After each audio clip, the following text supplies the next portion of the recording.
thousands of people have walked across this bridge, never to return. Between 1949 and 1959, the Persin island opposite the town of Belene on the Danube was home to a notorious labor camp, where Bulgaria's communist rulers banished so-called enemies of the state. And with the island off limits since the camp's closure, it's only once a year that a group of survivors and relatives could be allowed back to commemorate the victims.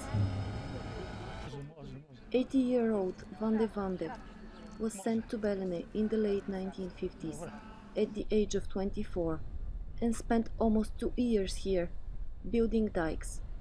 Here it was labour, hunger and torture. We had no clue why we were sent here. I was ready to confess murder in order to be sent to a regular jail, only to escape from here. They had listed us as a family of enemies, all of us. I later found out from my Secret Service file that I'd been an agent of the German intelligence at the age of 7. Vandev travelled more than 400 kilometers from his southern town of Petric to visit the camp for the first time since his release. One observation tower is still visible, but there is no trace of the wooden barracks that once held up to 3,000 men, and little to show what once happened here. For the inmates, however, the memories live on. When I was here in 1952 to 1953, there were these rows of barracks here at this site, placed east-west with the toilets at the back, very primitive. The place has changed so much now. I can still see it all stuck in my mind, but it's nothing like it used to be. It's totally different now. With few survivors left, the majority of visitors were relatives, children of fathers who were tortured or killed. Dimitar Glavchev was not even born when his father was jailed in Belene in the late 1940s. He was allowed to send one postcard home every 3 months.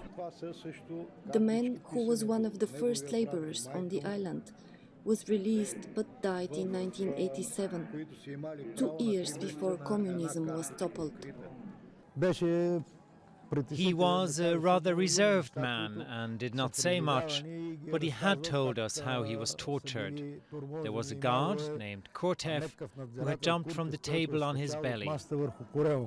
He was also kept for 15 days in solitary confinement and taken out half dead.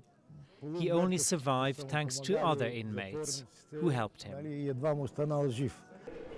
There is now another prison here, at the other end of the island, and that means Belene is still close to ordinary visitors. But where the death camp once stood, the island is abandoned. The marsh is home only to 150 rare bird species and the memories of those who perished.